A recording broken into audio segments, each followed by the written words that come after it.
This is the OPPO Reno 11 5G, and in this video we're going to talk about everything you should know before you buy this device, or if you're considering any new device in the mid-range category at all. OPPO started 2024 on a very interesting note with their release of the Reno 11 series. The lineup has the OPPO Reno 11 Pro and the OPPO Reno 11 5G. OPPO sent us the Reno 11 5G because that's what will be launching in the Nigerian market, and this video is everything you should know about it before you pick one up. Without further ado, let's get to the video.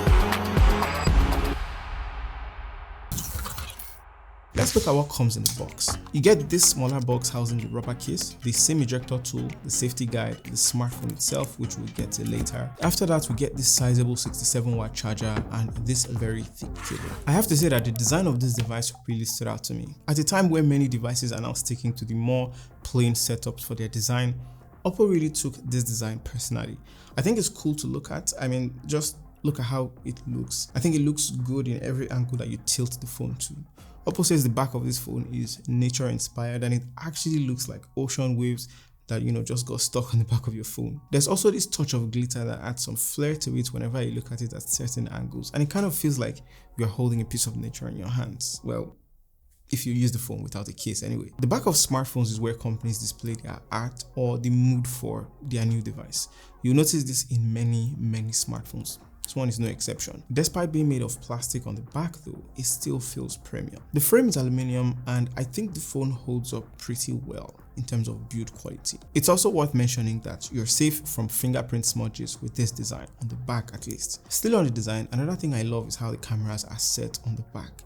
It's not the kind of style that you would just see anywhere. The camera bump is divided into two rings, one containing the main camera sensor and the other one carrying two cameras. What's more here is that when these rings catch light, they have this sort of radial beam tone that makes it look very nice and like classic. This phone is measuring 7.99 millimeters in thinness. This slender profile is complemented by the lightweight. It's 182 grams, which gives you a very comfortable grip in. It lets you enjoy long-term usage without the burden of aching hands when you're using this phone. It just disappears. This slickness also plays a role in how the curved screen merges with the frame, the aluminum frame, and the back of the phone. While most people don't seem to like curved screens, there's a sense of finesse when it comes to using this particular one, and there's a sense of style with what OPPO has done here. It's just that styling. I took a poll on Twitter earlier to ask which one do people prefer, flat or curved screens? And the results were very interesting. But which one do you prefer though? Let me know in the comments. Are you team flat or team curved screen? Despite being relatively lightweight, especially compared to some other flagships that OPPO has released, OPPO still offers a pretty large display on the Reno 11. You're getting 6.7 inches on here. Whether you're playing games or you're reading articles, you should have a good experience, just viewing content on this device at least. Although a display this large also means that people with smaller hands may find it hard to reach, different areas. This phone might require like two hands to control. I would also say that if you get this and if you feel like you're a careful person, you might actually enjoy using this phone without a case. But if you feel like you're a kind of person that might drop your phone, they give you a case in the box. So I would just say that you should wear it on your phone and just like use it with the case, although it will hide that nature-like beauty at the back of the phone. But I'm taking it off.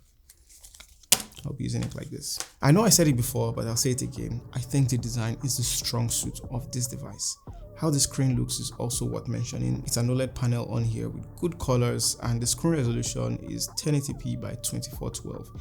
It's bright as well, and it looks very good, very standard. Apart from the fact that the screen is pretty big, it does enough to make sure that you have like a very good viewing experience. And something else that I would say complements this is the bezels. It's a 93% screen to body ratio device, thanks in part to that curved screen.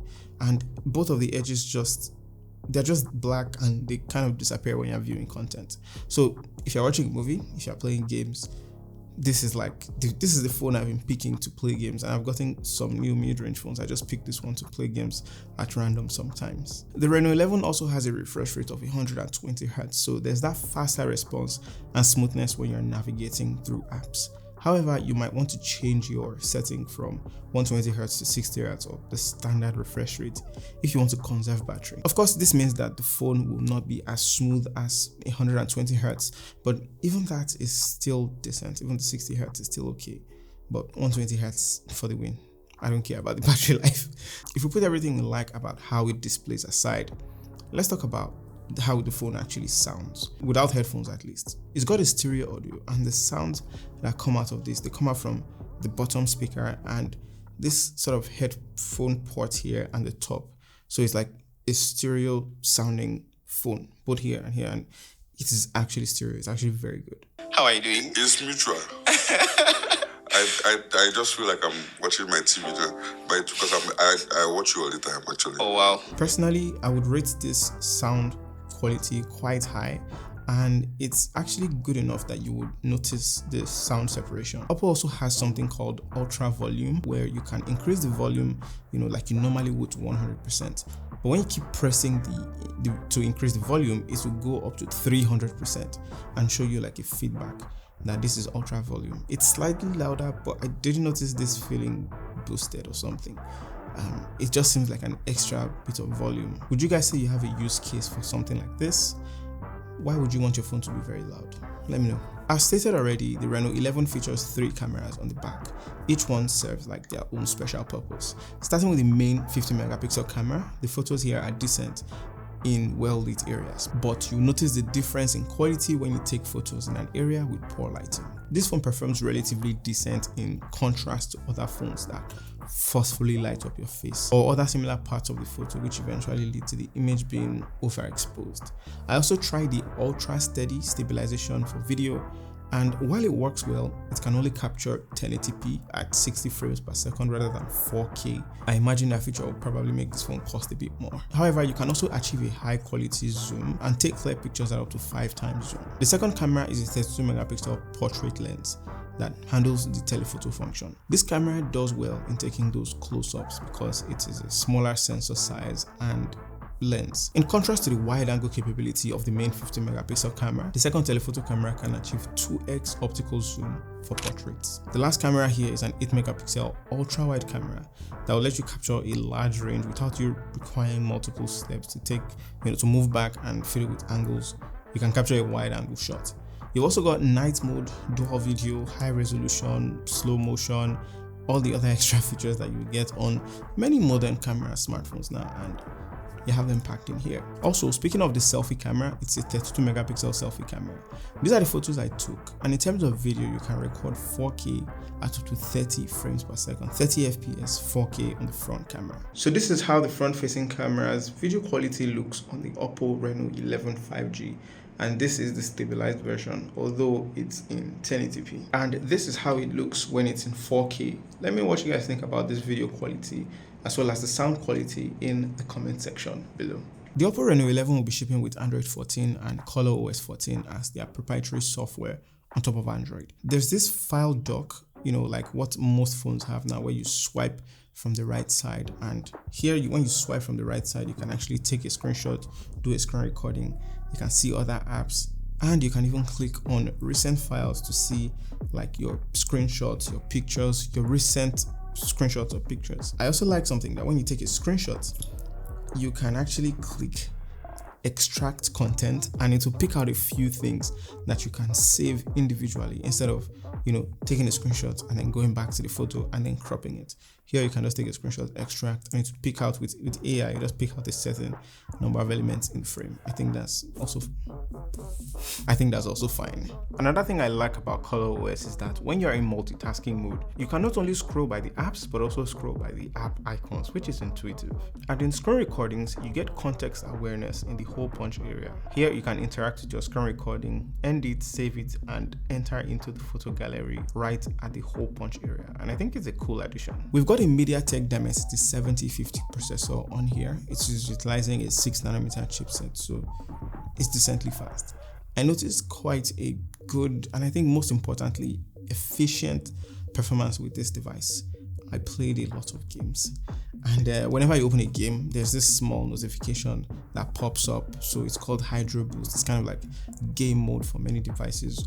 You can mess with the settings here. You can tweak whatever settings you want, and you also have access to some, quick features or quick settings per se. Play a game for an extended period of time. I noticed the phone got slightly warm to the touch, but gameplay is not affected. Like gameplay speed, or there's no lag, it's not affected by that, but you just notice a slight warmth. I have up to 12 gigs of RAM here and up to an additional 12 gigs of dynamic RAM, or what they call virtual RAM, that's taken from your phone storage. You've also got 128 gigabytes or 256 gigabytes of internal storage options. It's still, thankfully, they're one of the remaining phones that lets you have an external microSD card slot, and you can expand your storage by up to 2 terabytes with an external memory card. The catch though is that for the extra microSD card or your extra storage, you'll sacrifice a second SIM slot. So it's only a SIM on one end and an external storage on the other. Most times when it comes to slim phones, they always have small batteries, but and also shorter battery life. But despite the size of this one, this has a 5000 milliamp hour battery seated inside here. When I tested it, it held up for like 12 hours and 8 hours of like heavy usage.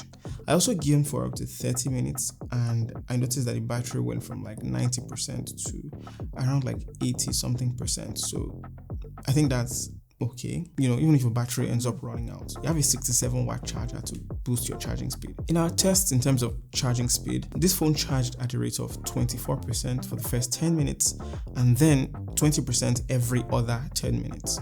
So overall, from 0% to 100%, it took around 1 hour and 4 minutes, to fully charge this phone. This is from our own personal tests. Your tests may be different. And I think that's fair. I think that's fine. Regarding unlocking options, I found the face unlock option to be faster and sometimes more efficient than the on-screen fingerprint scanner.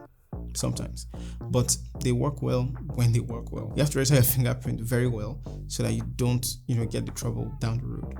Just take the time to register it well. Also, this phone has got 5G, and right now in Nigeria, I believe there are 3 5G providers, but the ones we know, MTN and Airtel. I have my 5G SIM in here, and there's no complaint about that. Obviously, we all know that if you use 5G for an extended period of time, it would affect your battery life. The browsing speed was okay, the browsing performance was okay.